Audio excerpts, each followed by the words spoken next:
Testing 1, 2, 3. Can you hear me? Testing 1, 2, 3. Can you hear me? Because I don't think you could hear me in the beginning. Can you all hear me on the stage? You can hear me on the stage. Okay. So the stage can hear me. I was doing some extra-ish. So good. Welcome, everybody. I am Latanya Taylor, affectionately known as the Rev Coach, the Juicy Spirit Mama, the Priestess of Purpose, Pleasure, Passion, and Profits. And I want you to hear my intro again before we get started because it sets the tone. It gives us a break. But listen, today, this allows you to do is go grab your strong friend.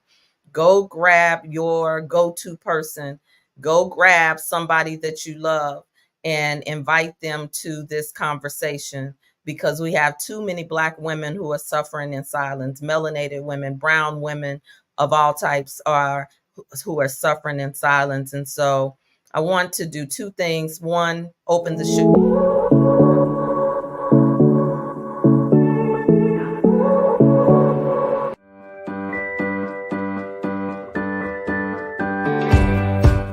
Okay, well, never mind. You can't hear her. She did. So we'll work it out. Hey y'all. And so we also have folks watching on Instagram, but I'm glad the reason why this is important is I heard it so clearly after talking to so many different women in private sessions, sidebars, SOSs, if you will. And, I do a show on IVTV called Planning with the Planets. And I'd been really preparing so many of them and those who are in rites of passage right now. I have been preparing them saying, listen, this Piscean energy, this eclipse is very significant to our emotions. And sure enough, I have heard stories that are somewhat unbelievable. Just like what's happening in the culture, there are things that are happening in our lives. And what I know, two things for certain, one thing for sure, is that Black women, melanated women who are the leaders, who are single mothers, who are quote unquote alpha women, which was made up by a man, but nevertheless, the consciousness is here of alpha females are the ones who suffer in silence the most. And so this is a community show. It's a community cry, if you will, to those of you who are, if you are that person, but also if you know that person. I want you to hear from other sisters, sisters who are doing their work, right? And not in just a monetized, showy way, right? A lot of people are into this personal development for so many reasons that are rooted in sales and appearances. And so I try to bring women in front of you who have a track record and who lead with their heart and are feminine leaders. And so they represent all walks of life. One of the things that I wanted to say when we talk about feminine leadership, there is a woman that's not often times represented in our circles. And she is the woman that is just as conscious, just as spiritually activated, but she cloaks in and out of corporate America, in your in some of your executive or artistic industries. Even you would never know, because oftentimes we only see the sister that has the locks and wears the crystals and that type of thing. And you would never know that these are women that are activated on many levels. And in order to have access to them and to the work that they've done, they've learned how to carry the assignment and be able to move or be a bridge. And so I want to introduce some of these sisters to you. Some of them you know and love, and some of them you are meeting for the very first time. And so hopefully if you're watching from their page, you will also just send them some love in the comments as well. So the first person, and I might get some of these titles a little messed up today. Everybody, I could do one big title based off of what I read before I came in here. So I'll acknowledge that, because all of these women will honor this, because it was an ancestral pull that I did to ask what energy was governing this conversation, the rites of passage that I'm working with, like the women who are being big sisters to the rites of passage. And what came up last night was the midwife. The midwife. But who midwives for the midwives? So this is the question that we're going to answer. So I want to bring to the stage, some of you, of course, know Tanya Freeman. Let me see if I got you in here. Can you see her? Can you see her? Or do I need to do some manipulations over here with the frame? I want to make sure you can see her. Okay.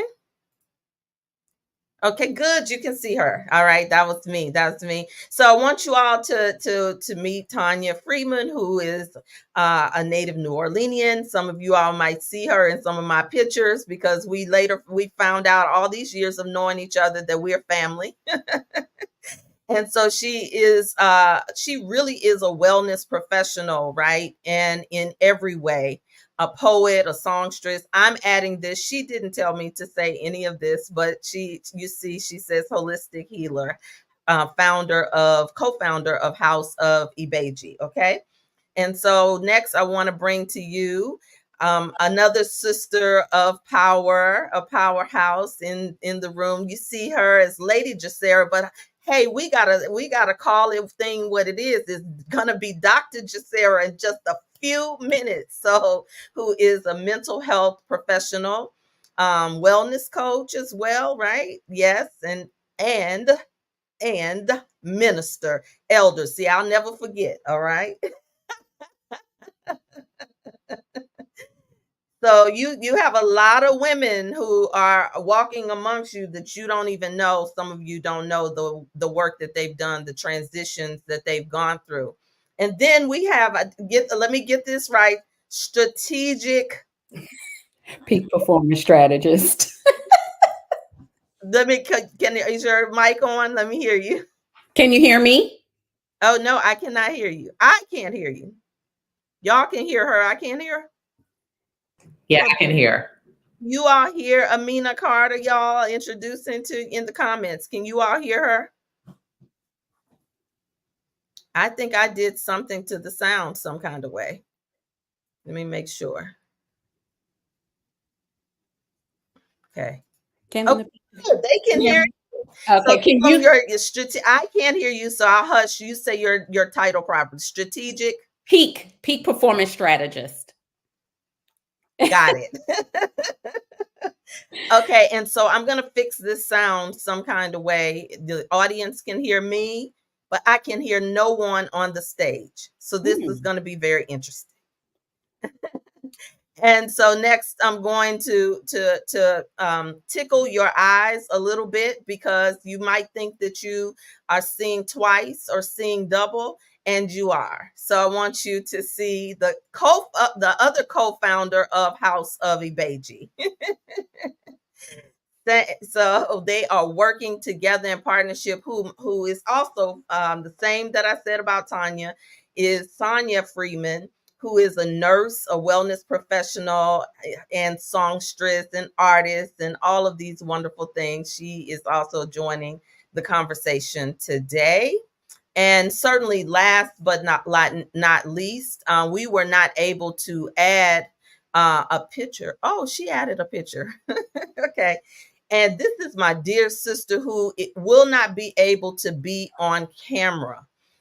because those of you who have been walking with me remember when I could not be on camera. So she is in a process, and therefore you will understand that she is absolutely representing ancestral intelligence here today.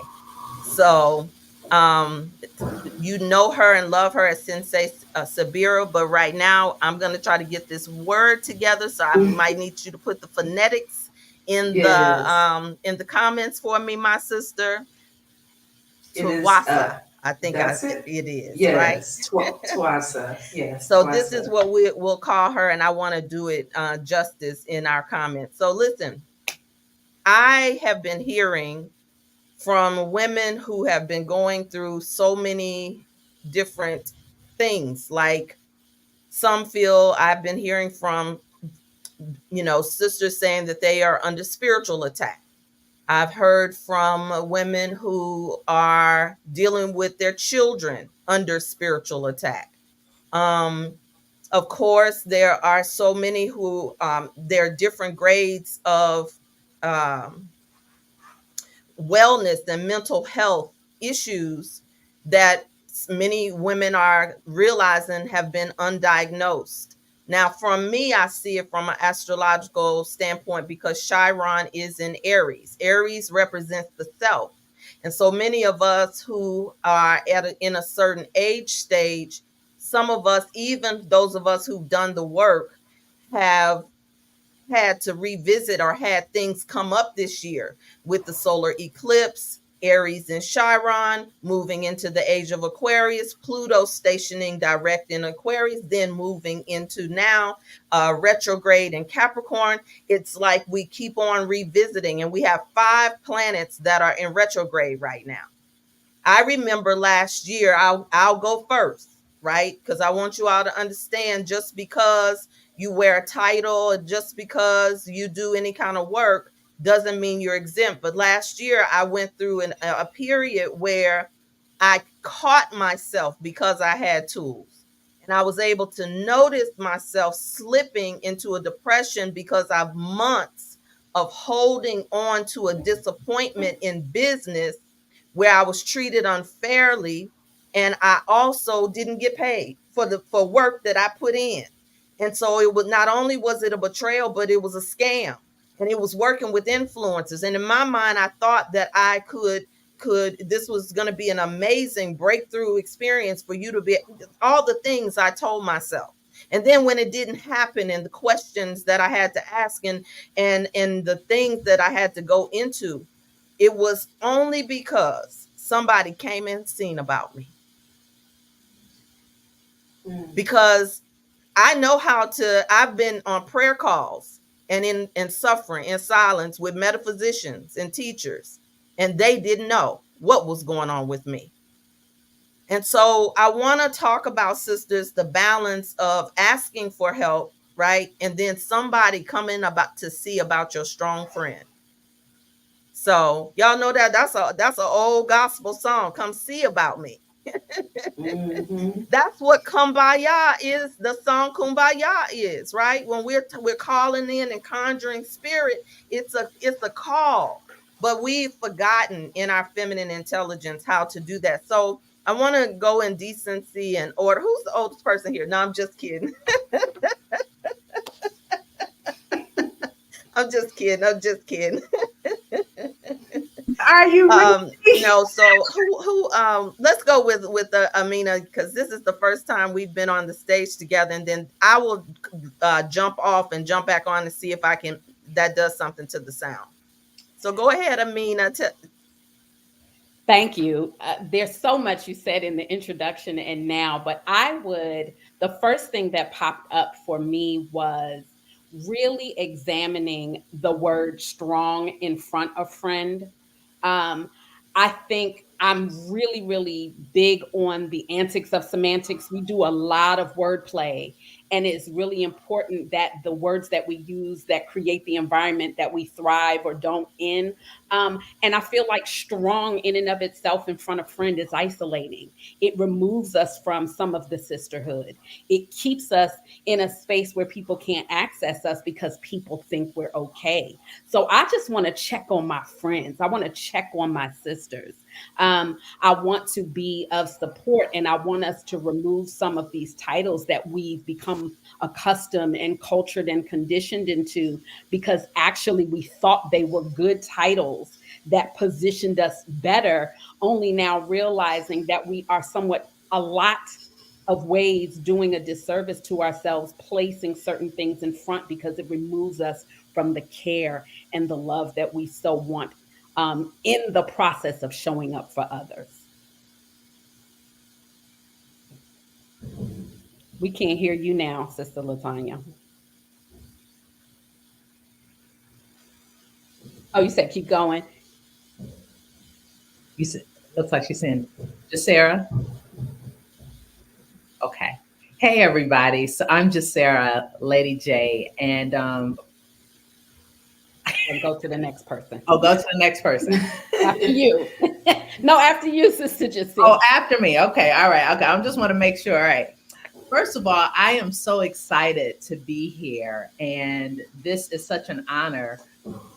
Women, Black women in particular, we need this. And I love what my sister just said about removing the word strong and how it separates and isolates us. In the therapeutic space and in the healing space, one of my goals is to humanize just being a woman and what it's like to just be a simple sister, a woman without all of the other titles, because women are suffering in silence, particularly Black women as it pertains to depression, anxiety. I'm seeing it all the time in my space, in the therapeutic space. I call the women that I serve, I call her Jashelle. And to me, she's a combination of Jill Scott and Michelle Obama, who knows how to poise herself, carry herself. She has a little swag to her, but she also typically will not be as vocal about what she's struggling with secretly. So she needs a safe space.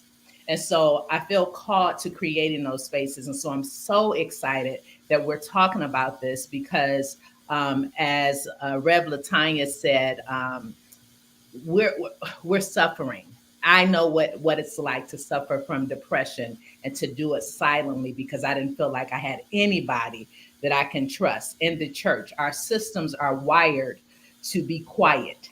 Our systems are wired not to say what we really need to say about what's going on. So I'm happy that this challenge is being put out there today. Awesome. I can hear you all now. We fixed it. Had to adjust some settings. That's a word right there. So Tanya, have you had a chance to share just from your perspective the balance? No, I haven't, but I'm happy to be here. Thanks so much for the invitation. I'm Tanya Freeman Brown, and like my sisters Sarah and Amina said, these titles, when you asked me what my title was, I just got discombobulated. I had to go to Chat GPT and put in all of the things that I do to come up with one holistic title. I don't prefer the titles because they are limiting, like my sister said, and it puts this pressure on you to have to show up in with that face or that with that title, and there's a lot of expectations with that. So, which is all good. However, when it messes with your own equilibrium about yourself at the root level, because we have to go out and support and we have to shine and we have to present a certain way.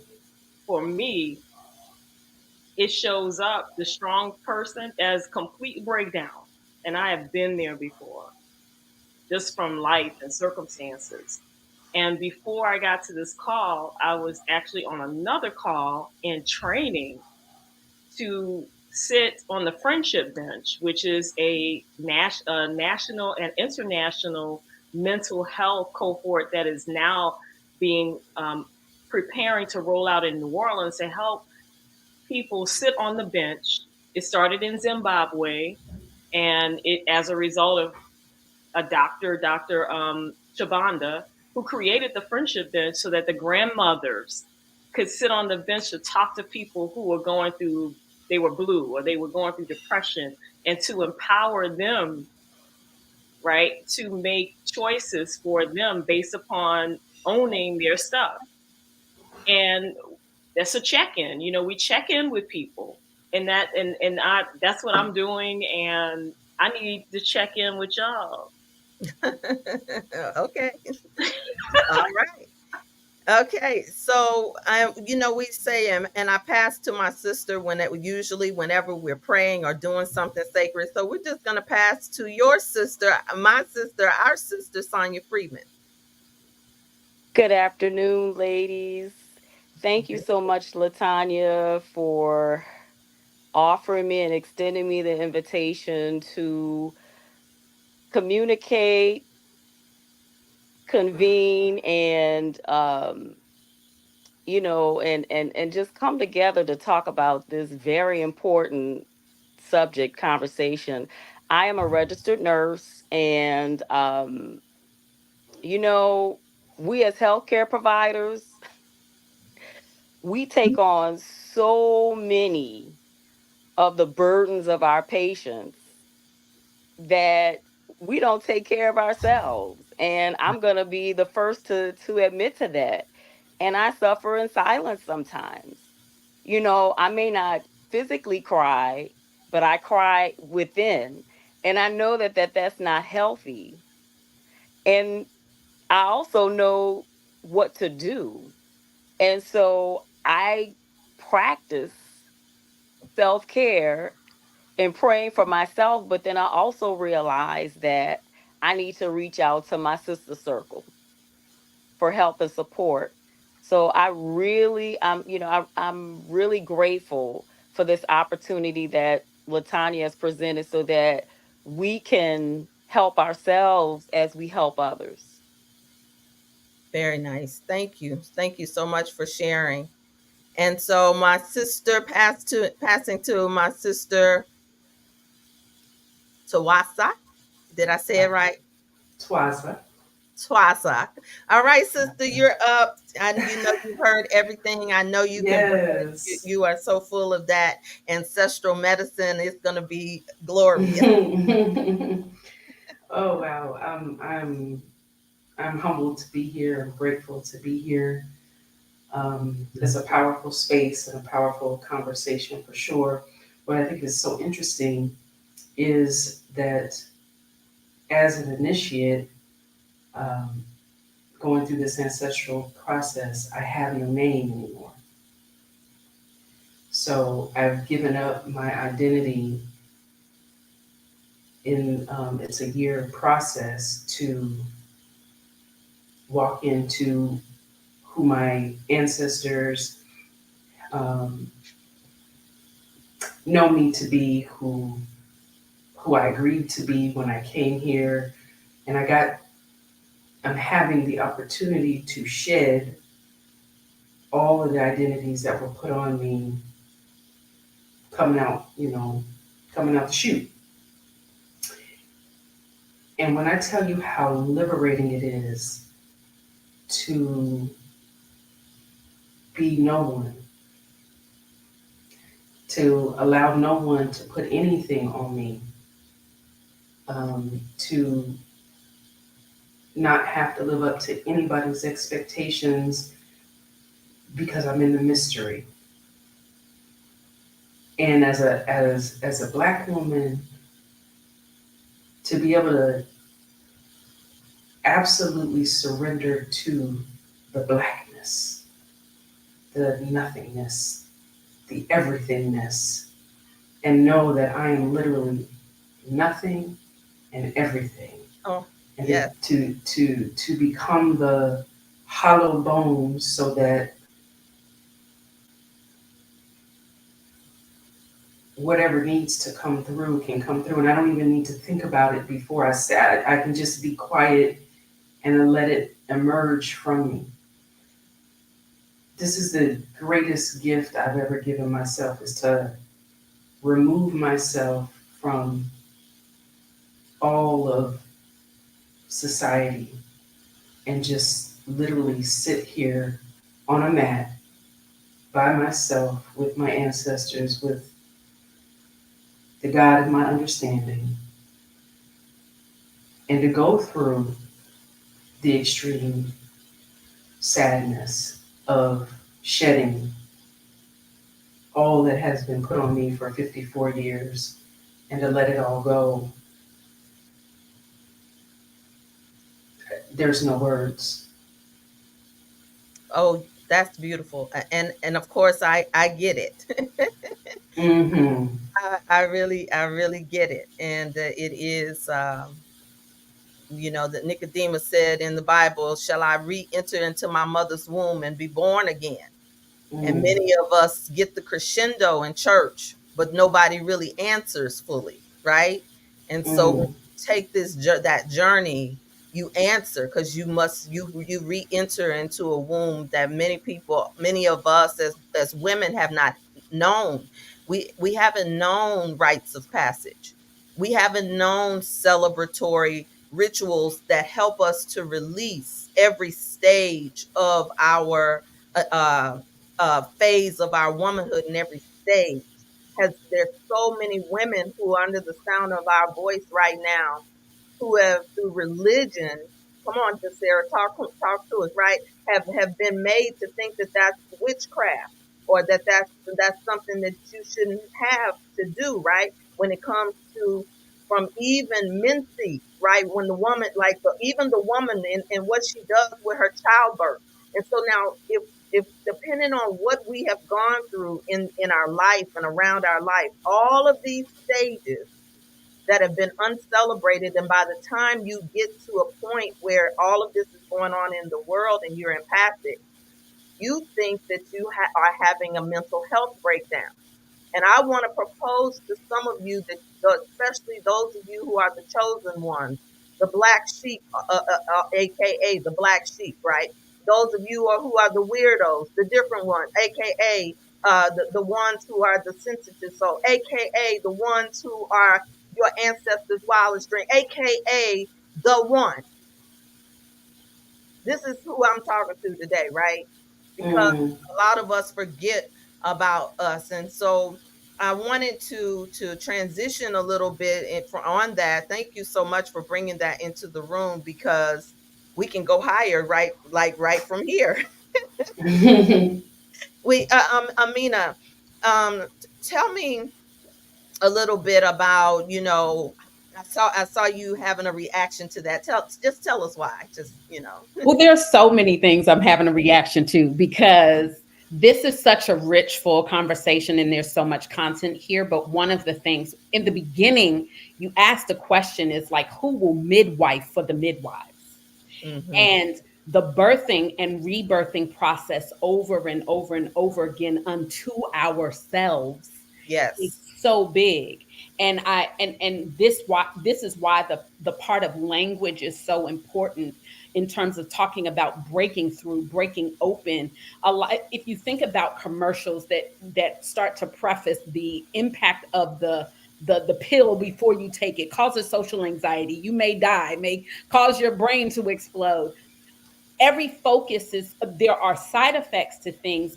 Most things deal with root causes, and we're not dealing, I mean, most things deal with symptoms and not root causes. And Mm-hmm. so one of the things about the using the proper language for me, really is creating the environment for our healing, right? And so one of being midwives to one another, we run away from the things that hurt. And so, what this sister, I want to be integral, Twasa, uh, Yes. speaks about, and is a huge rebirth, whether you're doing it through an initiation process, if you are in a program, it is so very important that we change the language so that we understand differently about what it is we're going through. If I tell you that pain is bad and you associate change and transformation with pain, you're not going to move towards your own healing. If Yes. you associate having to do something uncomfortable and with, you're not going to do it. And so I think we've created a society, a culture of people who do not want to be uncomfortable. So we lean into familiar pains. We stay in uncomfortable situations because the pain of change seems better than the pain of doing something different. So, there's so much more. I don't, I want to be integral in terms of giving space for other conversation, because there's so many layers to this onion. Yes, it definitely is layers, and we want to touch every woman where she is, because we're some of us are talking to the woman who has never done any type of rites of passage, as Tuasa is speaking of, and that I'm referring to. There's some of you all who have done your own rituals, right? Mm. I called you out, Dr. Jacera. I called you out a little bit, but talk to that woman who is the one who's suffering in silence, and she knows that there's something more, but she's been afraid for dot dot dot. Yeah, absolutely. Once again, this is just wonderful. One of the things that immediately came up for me that I see often is giving ourselves permission to evolve in our identity. You mentioned about the different phases in womanhood, and with each phase, who we are and how we show up changes and evolves. But when we're not given space and permission to normalize that, to be okay with that, to say, hey, I'm feeling what I'm feeling, it really creates a barrier in terms of being healed.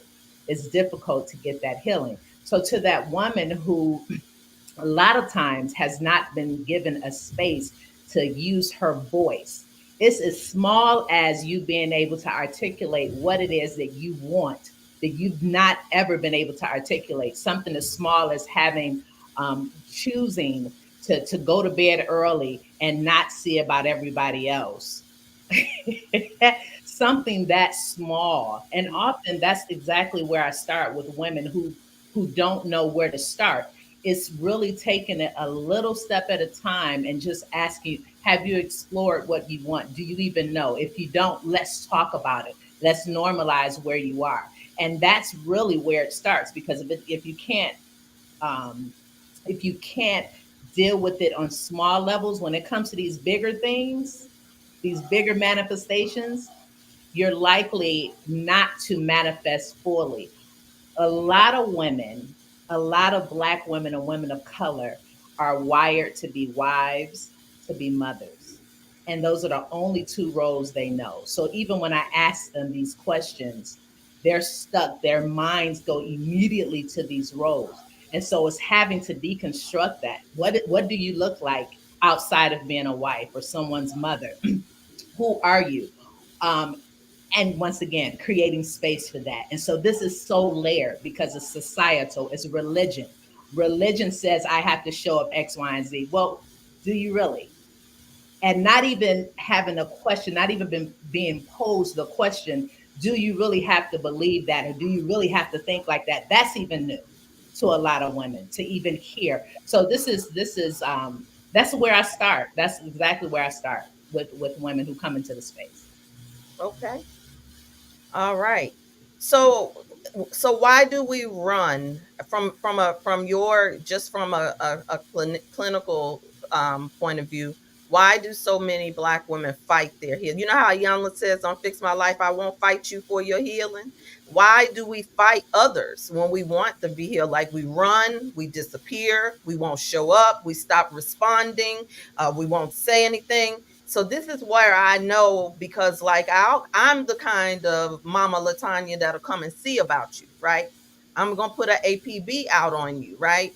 But because I had older women who groomed in me in this work of transformation before it was trending, and you don't just disappear from the community. Now these young girls, that they just matriculating through in some of these big churches. But why have you ever thought about this, or anybody can answer this question? Why do we run and shut down so easily when it comes to staying present and working our way through? Anybody can take it. I, In the comments as well. Those of you in the comments, go ahead. I like to say, from my perspective, is being seen and the fear of being seen because of the what Karen McCoy said, the belief systems. Because the belief systems have us pretending and acting like who we really aren't, because we don't even know who we are.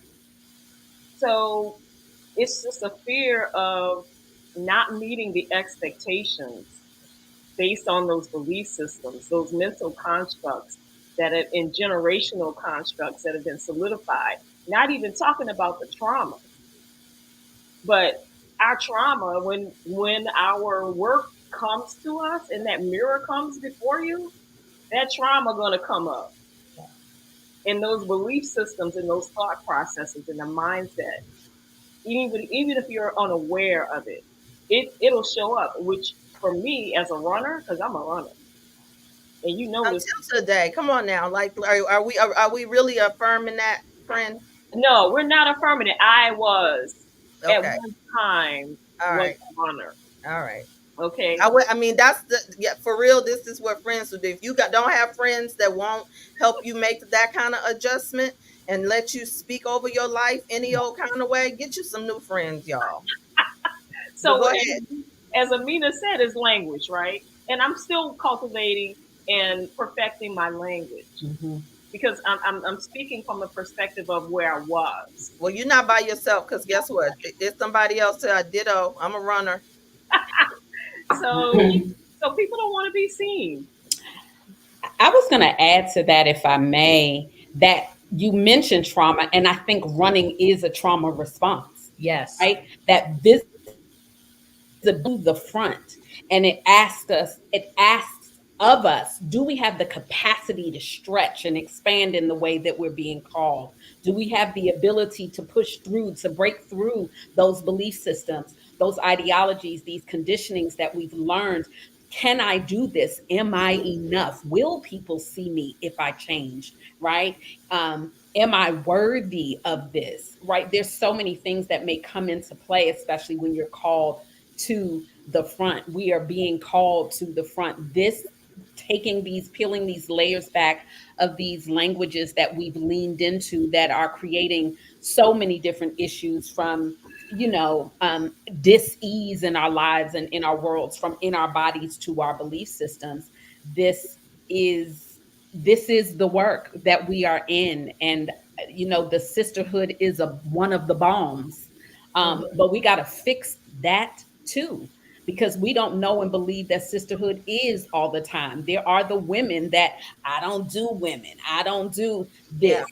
And Yeah. I am literally, sister, we're talking about the language. You are professing over your life a divine protection that is passed down through generations, the mothers, the griots, the feet that we sat at to get the information, the bench that we would come to sit with the grandmothers to get the information. Let's change the language, lean into the sisterhood, break open so that we can break through. Yeah, so let's deal with that part of I don't trust women, because then that brings up the mother wound, right? Because a woman who has been unmothered, who Mm. has been with an unavailable mother, has been with the proverbial tough mama, big mama model. The time, this has also been coming up, and we're going to deal with it tonight in Rites of Passage. How many of you could finish this sentence where they say that women, black women, raise their girls, comma, and spoil Their sons. Yeah. Mhm. Tawasa, did you want to speak on that? Sure. Like everyone has said, this is so layered. I'm just sitting here, so much is going through my mind. But to this question in particular, my Gobella, the woman that is um, midwifing me through this process began as my friend, and this the ask of this was for me to humble myself to her and not even see her as my friend anymore. And she's a mother, she's a friend, she's a teacher. Sometimes she's a taskmaster, depending on what I need to do or face within myself.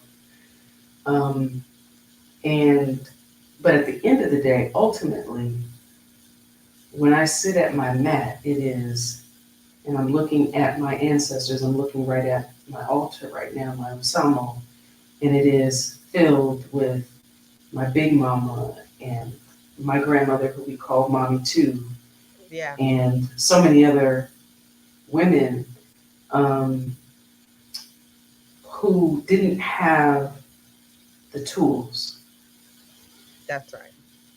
many of whom got, you know, were pregnant very young, and, were just, I know today, I really know in my bones that they did the best they could with what they had. And many of the times that was next to nothing. That was next to no support. And I think about all of the support that I am given here. And believe it or not, 99.9% of the time, it's me and my Osamo. It's me and my ancestors. It's not, my Gobella is not here physically with me. It's literally a womb, and she's walking the walk with me, moment by moment, day by day, while she's in a space and I'm in another space. And it is just the most profound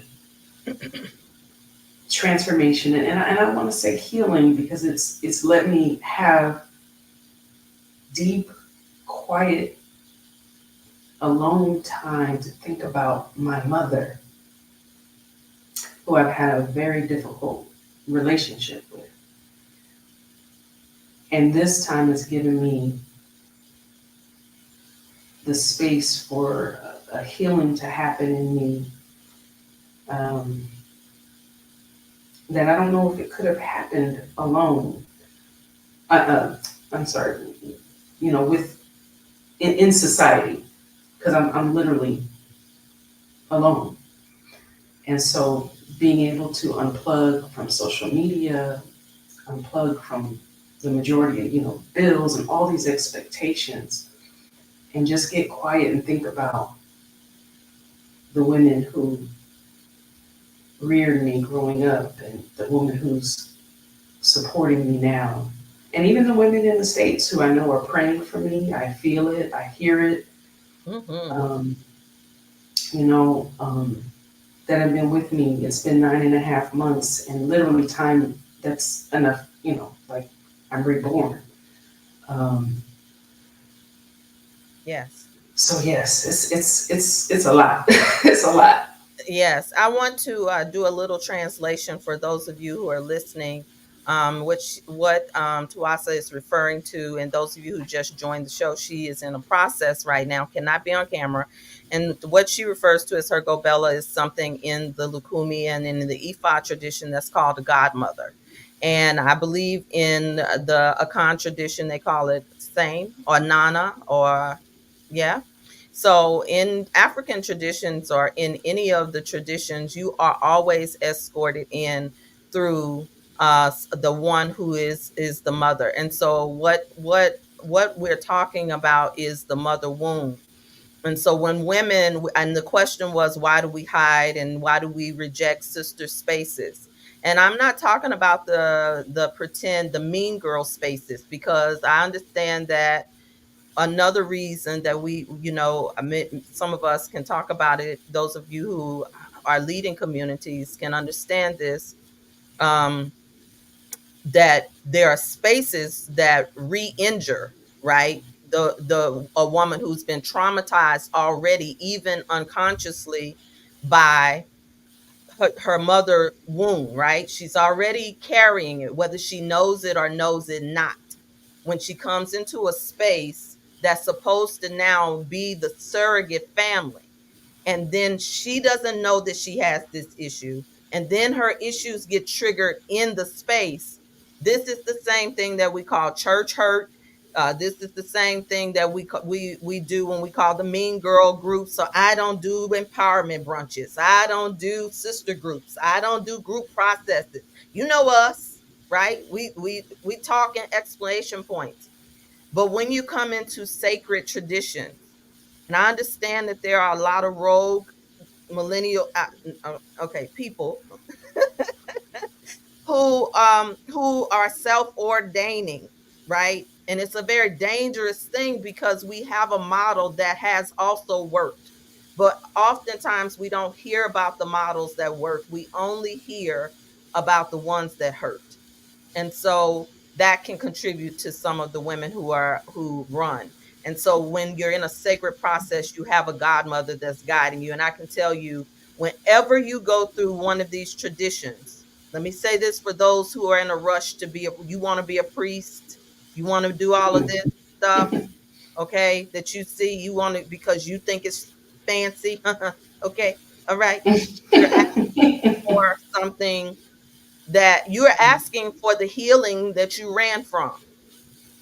You're asking for the answers, the dark night of the soul that you want to go get medicine for. You're asking for all of that before you can even integrate the medicine, carry the crown. And so sorry, I get a little passionate because about that, because I too was a runner. I too had a mother wound. I had to, you think you're gonna meet all these spirits. No, you're gonna meet yourself on when you run it, and to try to be anything other than that. I see so many pastors who want to be coaches now, coaches who want to be like all of these things are different spaces. And sometimes you open with this, Tanya. You talked about the titles, right? How you don't like the titles, and sometimes titles can be triggers because we haven't been treated well by authority. Now that is all the way in the post-traumatic slave response. When you study this on a psychological level, this is a psychological and cellular memory that we're talking about that gets triggered. So that's a good segue to talk about how sometimes we need other alternatives to heal, and also to clear spirits off of us before we get diagnosed as a mental health issue, and we taking prescription pills, or we can't sleep, and that type of thing. So that's a good segue for those of you to talk who've done plant medicine. I want to come back to you, Tuasa, because of your engineer and your experience with plant medicine. What are some of the testimonies you hear from people who have allowed themselves to experience, and you can choose a plant medicine? Mm-hmm. So I will speak of my own experience. I'll start there, and that was and it was psilocybin. I've worked with psilocybin as well as hape, and wow. Yeah, I know, right? um, hmm. Phew. So I came to understand. Okay, I'm going to tell you the essence of when I came out of that container and I woke up, or I came back to this realm, is the only way I can really say it. That seems right. What the information I brought back was that I can do anything on this planet that I want to do except die. Ooh, ooh. I have the freedom to do anything, have any experience I want, but the one thing that I can never do is die.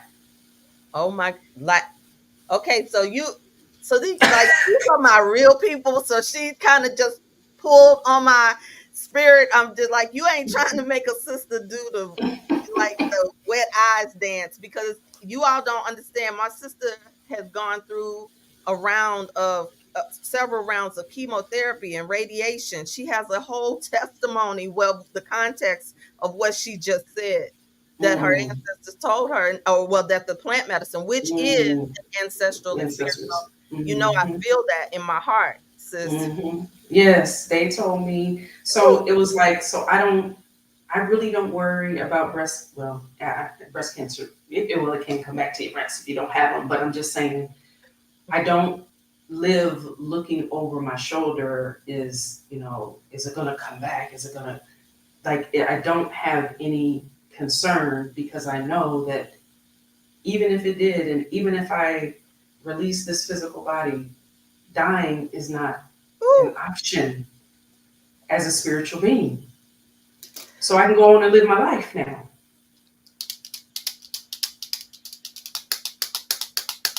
Okay, I should have known inviting you. You was gonna shut down the whole show.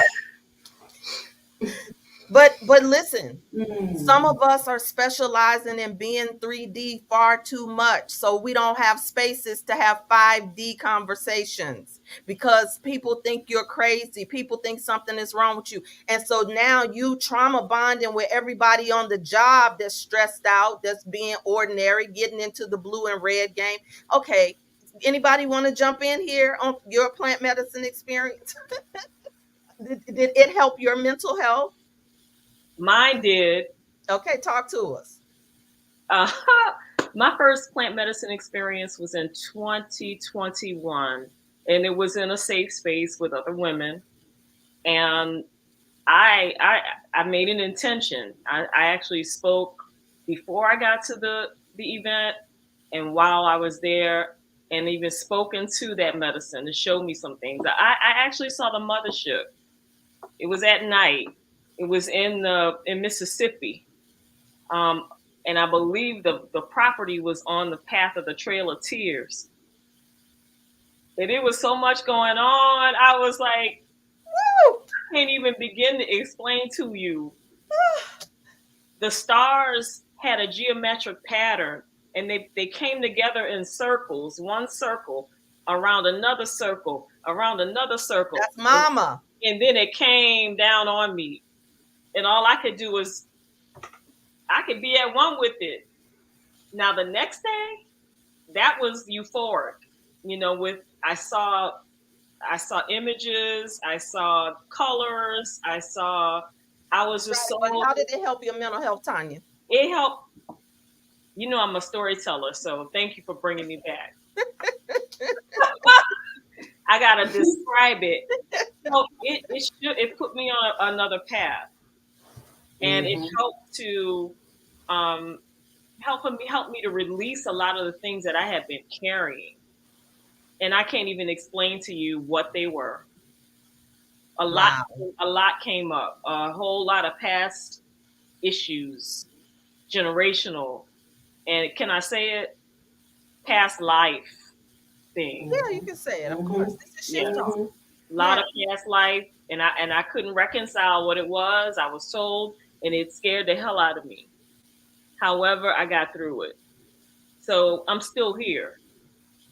That's all I can say. I'm still here after the session, after the experience, and I sure would invite myself to have another experience with more like-minded people, and people who are shamans could walk me through that. I'm different layers of it that Mhm. I'm purifying and I'm releasing. So I would recommend it in a very safe environment.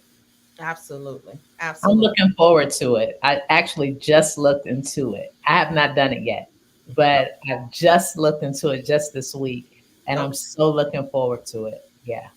Well, anyone else? I can definitely tell you that it can clear years of things that you will go and sit down with a therapy, with a therapist, and they don't have the answers. But when you go and you commune with basically your own self, when you're traveling, it's allowing you to come out of the calcification of this 3D, this density of this world experience to really see yourself beyond the veil. And so many of us are taking on so many labels when many of the people who are calling themselves neurodivergent, on the spectrum, all of these different labels, bipolar disorder, sometimes these things are spiritual attachments. And I'm not minimizing, like, I like, don't get me wrong, we definitely, many of us still need therapy before you come into anybody's ceremony, because some of y'all that's having bad experiences is because you never treated the trauma. And so you can't escape Mhm. through plant medicine for things that are heavy duty, like rape and molestation and incest. And sometimes you're carrying your bloodline things as well. So you need to have an escort who can recognize where you begin, and where something else ends, or where you end and another thing begins, right? So that's the beauty of this, is that we've always had other ways to heal ourselves. So this will be a good time to talk about hormones, right, Sonia? Can you talk a little bit about our food, our diet, and how this can affect mental health? Because sometimes we also think that we're off a lot, and it's something going on with the body. Oh my. I can only speak for myself and my own experiences. I became perimenopausal in my early 40s and was actually through a blood test to check my progesterone and estrogen levels at the age of 45 and 46 in menopause. And I'm saying to myself, what? Our mother, she had a hysterectomy, so she really didn't experience, Right. that change of entering menopause. I mean, she did. She went into a little bit of it. They did salvage or save her ovaries, but yes, when you don't have a balance in the full complement of hormones, that's testosterone, estrogen, progesterone, that affects us on the cell at the cellular level, and it affects our physical, our mental, and emotional. And we don't talk about that. I don't know. It's the fear and the shame in the judgment of speaking on something that it's real. Hot flashes and all, it's real. And it's okay. I am more than welcome. I'm still in search of finding solutions, natural solutions Yeah. to balance out my hormones. But yes, that is a real issue in our Yeah. community, with our women, specifically Black women, is going through the period of menopause. Yeah. It Hmm. definitely. Anyone else want to speak to that? I know we can. I was going to add really quickly one of the things that Sister Sonia just said about how this is a whole body experience. I think one of the things we are also taught are to separate. We chop everything up, Oh, menopause. from being this way in the boardroom to the bedroom, to there is a full campaign of programming for disconnection of the body and the mind, and that what we are experiencing as our traumas, that our experiences are not affecting our bodies, that they are somehow separate from us, and that trauma rewires the brain, but it also does something to the body, and that we have to address this as a holistic issue versus I, can deal with the mind over here and then the body over here, but they are coexisting. Because what happened here, as soon as you get stressed, the heart starts to race. And so this is symbiotic. One thing affects the other. So we are not taught the connection of our mind body, Hmm. and so we function as though they are separate as well, and so we don't learn to cure in the same way. Oh, Can I say something? Can I jump in really fast? I wanted to go back, if I could, to when you mentioned about the midwives in the very beginning and tying this into this moment. I think it's very important for us to look at the conversation around intergenerational trauma. And as entrepreneurs, practitioners, that we seek to figure out a way to incorporate that awareness in our practice. So, what does that look like for me? For me, as a mental health therapist, I know I've been trained clinically, but I also have been trained in the spirit, and I've experienced some things spiritually that pulls on me as a clinician. I cannot not bring that into the therapeutic space. I have to bring that. So when I'm working with women, it's not just the clinical work that I'm doing. I'll tell them I am a spiritual being. I see, I sense, I know, and I bring that because sometimes, to your point, it's not just the mental health, it's the lineage, it's spiritual, it's generational. It's us talking about that and even attacking that, bringing awareness somatically. So I do body up, I do body mind connection. That's the work that I do. I don't even do traditional therapy because traditional talk therapy for a lot of Black Right. women That's don't right. work. It does Yeah. not work Mm-hmm. because the one thing that trauma does is it takes away our voice. And it right, if there's been abuse, the very first thing that has to be reclaimed when you've suffered any trauma is your ability to speak up for yourself again, because the power has been taken from you. So Yeah. it's gaining the power again. So as a clinician, I'm not just stuck on the traditions of CBT, cognitive behavioral therapy. I can't. That's not even the call that's on my life. I had to bring the spiritual component, this holistic Right. awareness into the therapy space so people can heal holistically. Holistically. So I Absolutely. wanted to bring that. So as a midwife, those of us that are practitioners, making sure that our space is conducive, that is safe, that is courageous, that is brave, that we do our training, that we do our studying beyond the clinical piece, because in white European medicine, we're not trained to even consider these things. Yeah. I Trained, also would think that it's important to weave in the fact that you are an artist as well. and I do. And the arts, and so is Tanya and Sonia. And I actually think that probably many of us are ambidextrous when it comes to our being multi-purpose, right? Because I've been trained to be an intellect, but really everything about my spirit, my birth chart, my natal chart, everything is more of a creative. It's a humanitarian. And so we all get raised in these cookie cutter ways, right? And so um the art, let's talk a little bit about the arts in closing. I know we're going over a little, but it's a large panel, it's a special panel, and I don't want to leave too much on the table. But because the feminine arts is something that a lot of women have to choose, and just arts in general. But song and storytelling, as you all mentioned, is a part of the arts. And so we've gotten so far away from that when you talk about our voice. um Tanya, you do you want to just talk a little bit about how they can use that voice as a therapeutic way, and sure, we'll bounce it to anyone else who has had that experience.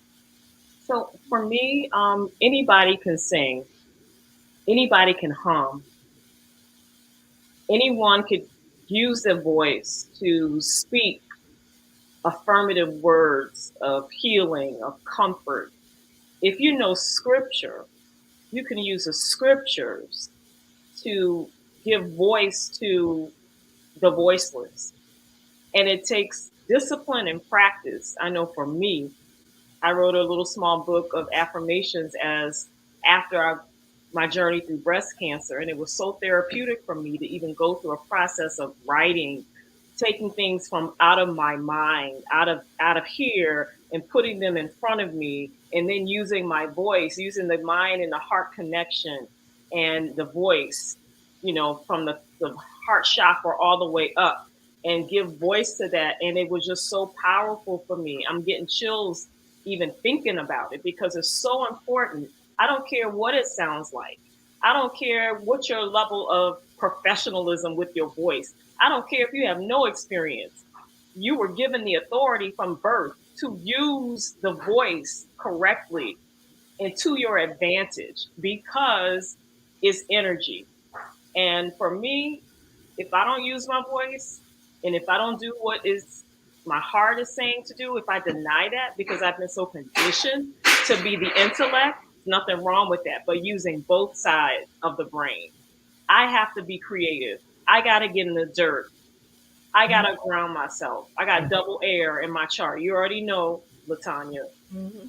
You know, I have to do these things because if I don't, something could. I'm I'm a breast cancer survivor. I already made a pact. You know, Dwasa, we're not going through that again. Mm-mm. We're not going through that. So you have to do the things that resonate with that heart and giving the voice. You need to find out what your heart's desires are. Come And on. I tell you, it's a journey, but using your voice is so powerful and it's so healing. Ashe. Ashe. Reverend Tanya, can I jump in here real Yes, quick? 'Cause please. my spirit is like, woo. So in the tradition that I'm growing in is called Ungoma, which is in South Africa. And so it's a Zulu tradition, and Ngoma itself means sound, means drum. So over here in South Africa, all of my training has to do sound like these it's drums like, I mean, okay, I've heard djembe and bata and all the drums that they play over here. Oh my gosh. And so we know, I can't remember what, I think it's called where there's sound and then you see the water making different shapes. It's called cymatics or something like that. Yes. So they work with that because our bodies are so much water, right? So as these drums are playing, and then we yoga for Ngoma does not look like it looks in the East. It looks like rigorous dancing. It looks like moving across the floor on your knees and your feet so that you're stretching your, plantar fascia, and Mm. it's completely, you just immerse yourself, you get drowned in sound Yeah. and in drowned in the movement, the sweat and the gyrations and when an animal, whether it's a four-legged, two-legged, whatever, when it is under attack, what is it going to do? It's going to shake, right? It's going to twerk, Yeah. right? It's going to twerk and bring its nervous system to regulation. It's going to heal itself with movement, with rigorous shaking, to the point that you lose your mind, meaning go in trance. And the deeper that you, or the more that you allow yourself to access that, the healing that I'm getting here through the music, through the songs, and it looks just like the church I grew up in, Pentecostal church. It don't look no different. It's just more rigorous, and it's in the dirt. Um, uh, so yeah, I wanted to just add that piece, the indigenous way of healing. There's no talking. There's nothing to talk about. Get into your body and cry and scream and moan and hum and sing and praise and let it out in whatever way that feels good and sometimes not so good Yes. to Yes. you, to get it out. Yes. That's a strong. That's some free game for anybody who's in a state of depression, or any. So far when we talk about the arts, that you can also do coloring and just getting into your own inner child. You can. learning how to even have a what we call a madama or a doll to represent that inner child. So it's so many things that you can do in the arts of that go with the science of our mental health. It doesn't have to be either or, right? It can be Mhm. both and, for those of you who've been taught the either or way. Those who have judged yourself, who've been sinned to death and stoned yourself before you ever get started. So what I want to do is invite us to, because it is so many of us, I want to be able to, for you just to talk to the sister, not as in your title and expert. We got who you are. We got the brands that you that you are, right? You didn't lead with that either, but if you've been her, if you could talk to her, the one that it may be suffering in silence and not asking for help, and you know isn't showing up, is all the things that we just described, because there's so much happening right now, y'all. From the I went through the astrology, but then there's the a political climate that's affecting us, but we haven't even talked about the solar flares. We haven't talked about all of the DNA upgrades that we are undergoing, and it's easily for spiritual awakening to mimic unwellness, whether it be your body or your spirit or your emotions. And sometimes when things aren't normal, we go to what's wrong instead of what's right. What if some of you are being upgraded? What if you're trying to hold on and fight for your limitations, but the Holy Spirit is sending you solar flares and eclipses and retrogrades and the falling of institutions that have oppressed you and killed your sons and done all of these things, that we prayed for change and we've labored, and aren't you tired? Don't you want to get off the cross? Aren't you tired, Black woman, of going on the cross like that's your natural space to be? Can you be joyful in chaos? Can you not have to join in with the crowd and stand alone in your joy? I just want to know, is it anybody that's willing to stand like that? And I'm talking to the ones who have the spiritual attachments, the ones who are playing small. I'm talking to the reluctant leaders, the ones who have people around you that won't call you forward because you're performing and you're meeting their needs. I'm talking to you strong because you are the strong friend that everybody goes to. I'll let the rest of them stroke you and coddle you, but I'm calling you forward at least to show up. There's some women out here letting their men kick their ass. Okay? This is serious. This is why I'm talking like this. There are women who have tools who are being abused because they want a family in some kind of way. We hadn't even talked about the friend that checks out when she gets a man. She don't show up with her friends. Or Sensei Sabir, you could talk about the Mhm. other side, Mhm. because if I don't know, Mhm. I can't speak for the other side of it. But what Mhm. about It's the same. it's the same. You get a partner and you check Mhm. out. You don't need your friends right then. And then you're Mhm. embarrassed when it doesn't work out, or when you're getting your ass kicked and you don't want anybody to know because your mother condemns you, your family condemns you, and you attract.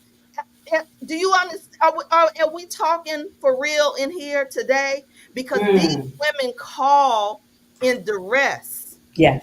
So the women Mm. who we find out later, and our hearts are broken because our friend is gone for 2 years and she's over there suffering. Mm. Or you're the woman who's leading the household, you're paying all the bills, and you definitely don't want anybody to know that your husband earns less than you. Can we talk about this, the real shit? Mm.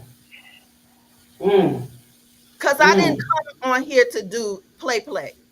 It's in this time. It's time for you mothers and aunties to get off the fence, because you have young girls who are raising girls, and they need to know that they're not going to be caught, that they can come and trust you with their Mm. vulnerability. Mhm. Mhm. They don't know how to be wives. So they stop at mother. You all are cosmic beings on the panel, but there are so many of you all who run. You run and you don't even know what it is for a woman to mother you. You don't even know. I didn't know. I didn't know. Because the first, I remember when I would get phone calls from godmother, big mama, this mama, and I'd be like, why is she all in my business? Ouch, amen.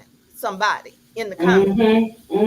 Depending on the day, it's both. Yes. It So is let me both. hush. Let me hush. I'm passionate Mhm. about this, y'all, because I feel like we're in a state of crisis when it comes to Black women, because she is the mother of civilization, and she thinks that she's inferior to her own children. But anywho, we can keep going. I could say this real quick in that one of the things that I've learned is sometimes what looks like mental illness for me just own my stuff, was actually the spiritual calling. And over here we call it ubizu. And so, breast cancer for me, my understanding of it was a culmination of a lot of rage turned inward that I had no way to release. And I am a second degree black belt martial artist. Another And I art. still, exactly. And I went into one where I could go and legally kick some ass and throw men around and it'd be okay. And I still had so much rage in me that I manifested stage 3 breast cancer. Ooh. But what I know today is that that was also a calling, and the illness, it made everything fall apart in my life. My mental, everything fell apart. And then God could reach me. So when sometimes, I'm not saying all the time, that I'm not saying for everybody, my experience for me and for many people that I have talked to that are on a spiritual path, and I'm going to speak specifically for Sangomas because that's what I know intimately, is that mental illness, physical illness, finances falling apart is sometimes actually your calling saying, okay, we're taking it all. Will you go to your knees and allow us to cleanse you and elevate you? Ooh, yes, Lord. You're not sick.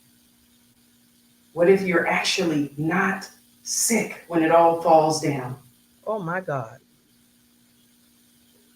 Woo. Again, it takes looking at it from a different hemisphere, maybe, to get a different understanding of mental illness and physical illness. And I've come to know that those are the things that are raising me up. Ashe. Pass the mic. I was gonna hop in because the ouch and the amen for me, right? That two things can be true, that we can be healers and still need help, that we can be in the midst of the storm and still need our sisters. We can still go outside and talk about our experiences with expertise and still have spaces we are in breakdown. And that's why this is important, right? That we don't like to live in the dichotomy. We like absolutes, and absolutes eliminate so many other possibilities because we've taught to be within one kind of truth, and only this thing can be true, and that multiple things can't. I want it all to break open. When you were talking about the breaking, I was thinking about that Japanese art of kintsugi, where they pave, when something is broken, they put it back together with gold, better, Ooh. with gold, that we weave it back together. It broke, but it came back together with beauty, with, and that it can still have function even higher than what it was and better than what it was before. But breaking it open gives the thing that's dark some light so that we can see what needs the help, right? And so this both and conversation is that you can have, we all do, And I think that's part of the problem too, is that people position folks who are in the public or forward facing in this untouchable space, and Mm, that's not the case.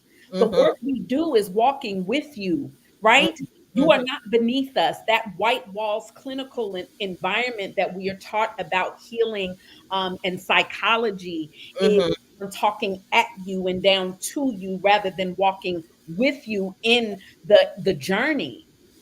We've learned to use the voice, the vibration. NLP deals with frequency, that neuro linguistic programming. So when we're talking about voice and singing, that hum, that reverberating in your body is changing the pain. It is breaking up the things inside. And so mm. when we're talking about opening our mouths, just screaming. I remember one of the Fix My Lives, it's all the time, Mama Ia would open, just let it out. It doesn't matter what it sounds like. Get out of your head, drop down beneath your thought process and get into your heart space. What does it feel like? Because I'm more concerned about what my life feels like than what it looks like. And when we Mm. shift Ooh, out of mm, that space mm, and disabuse ourselves of the perception of what our life looks like and get mm. what it is feeling like every day in our bodies that we inhabit every single day, we will live more free, more full, more healthy. Oh, wow. Thank you so much. And we pass to the next sister. What is there to say after all of that? I'm just over here like, good God. Lord have mercy. I can Latanya started it. She was on fire and she listen, passed the listen. torch. I just want to get up and holler and scream. But I want to say this to the woman who's struggling with her identity and accepting herself as she is. I want to encourage you to take a risk and do something that you've never done before. You've taken and put yourself out there for everybody else, sis. You've done it time and time and time again. I want to encourage you to do the thing for yourself that you've never done before and not to think about it, because not only are you worthy of it, but God has called you to it. God has called you to it. So will you answer the call? Ooh, yes. We'll pass to the next sister.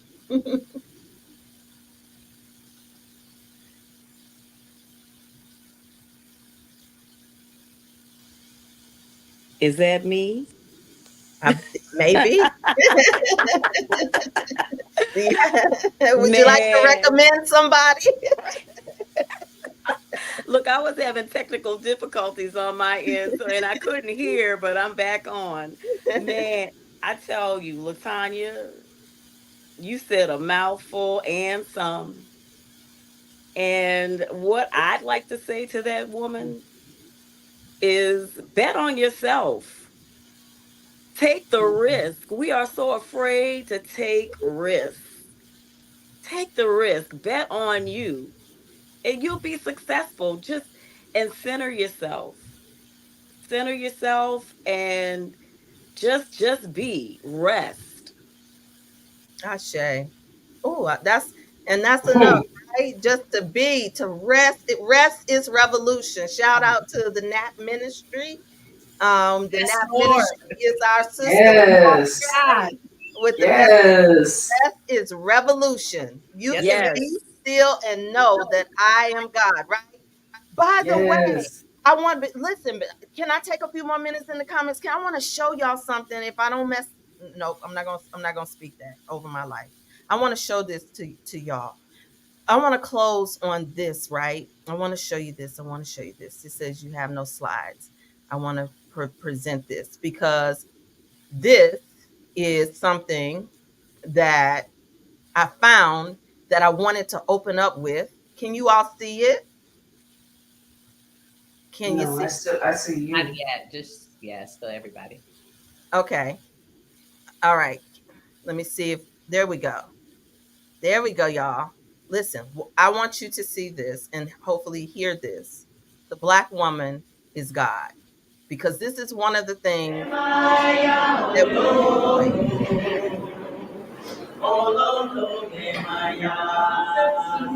Can you hear? Yes.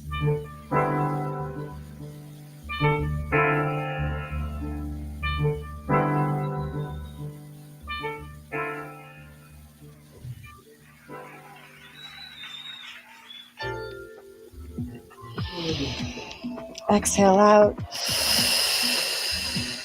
Again, deep breath in. And then we just had this dialogue. What would it be? What will we talk about? What will we have on the walls that will be a subliminal message that sticks with you, right? So we had a conversation outside, and it became the Black woman is God, and here you are. And I also want us to be able to challenge some of the ideas about who we are as Black women, both in our communities and outside of our communities. And so we seal this knowing that it is already done, knowing that there is no way that all of these women could not gather in this room and there not be ripples that will be felt throughout the Bay Area, throughout this country, throughout the world. Our sisters all around the world are feeling our presence right now. They don't even know. And that we are standing up because we are heeding a call that came deep within our wombs. Each and every one of us was called forward, and we looked up and we found each other, and we will continue to find our sisters and our brothers all throughout the world, knowing that we are the ones we've been waiting for.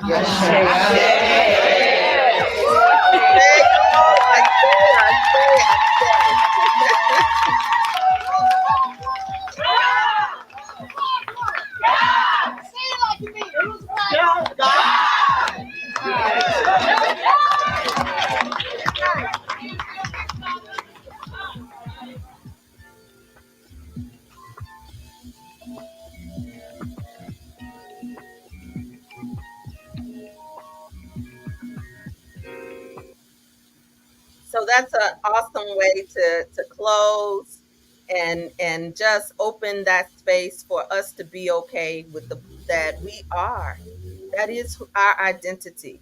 And we dance around it and we play with it.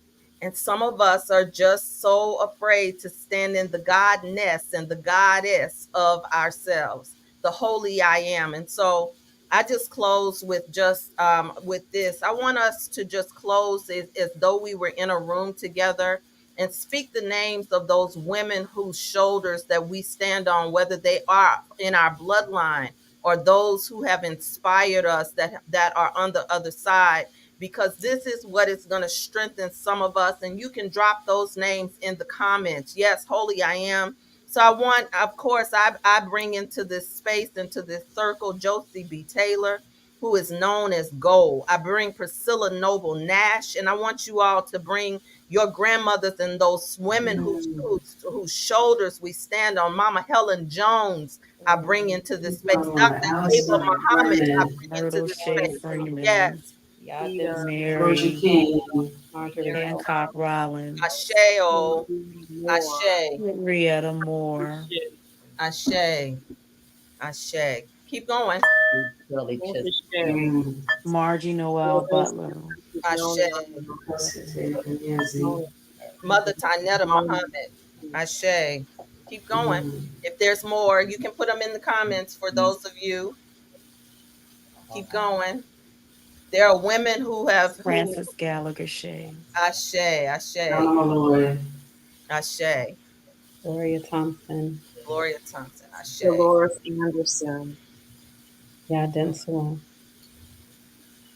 Ashe, Harriet Tubman, yeah. Ashe. And all of the unknowns that whose names we have not known. I want to even call forth the energy of the Sibyls, the ones of those mothers, those sacred and ancient mothers. I want to call forth the energy of Mami Wata, the energies of Oya as she moves over the ocean right now, that she will be a shield and a protection over our homes.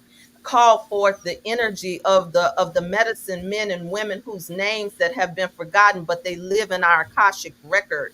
I call forth the energy of all of the celestial beings that are helpers that came to assist us and those sisters under the sound of my voice. And I see my sisters dropping into the comments. Evelyn Prather, Agnes Brown, Ashe. Mami Wata, Ashe. We have another Mama Helen, Ashe.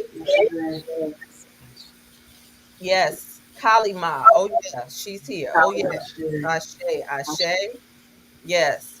Iris Law Primer, Leslie Ratliff. Okay, Donna Washington, Annie Moore. Come on, that's how you do them. Call them in. Yes. Christian. Yes, yes, yes. Sweet Yeah. Ocean. Okay, because there's a fierce Ocean. Yeah. He's moving. Yes. Mhm. Yes. Yeah. Oh, yes. Sure. Yes. I just posted about her. Ashe, Ezra Ashe, Dooley. Ashe. So we are, yes, all of my Marys and our Marys and Mary Sure. Magdalenes and Deborahs Tacos, and the tacos, King women, tacos, women who were, tacos, oh, Ashe, Ashe, Ashe, tacos. Ashe. So, and Osset and Yemoyah and all of them, we call them forth. And so thank you for those who have been under the sound of our voice. So now guess what? You got to pass it on. If you stayed and watched the whole thing, go share this out, tag a sister, check on your strong friend. Like, we're not just saying that to be trendy. Pick up the phone and call somebody that you have not seen in a while. Somebody who did it for you. Do it for them. Somebody who you think already has a team around them. Somebody you think has the microphone and the spotlight. Check on them and just let them know that you love them. Just stop competing. Stop comparing. Just show up and say, "Sister, I see you. I love you. I want you to know that." And so we plant that seed right here in this energy today so that we can be well and that we can know that some of the symptoms that we are experiencing are us waking up, coming online, and getting off of the fence. I pray that you will Tacos. receive all of this. I love you. There's nothing you can do about it. I want to thank you all. You all don't have to go anywhere. I'll see you all on the other side. Ciao, everyone. Ashe. And you can get with everybody on their sites, on Instagram, and all of that good stuff, right? Okay.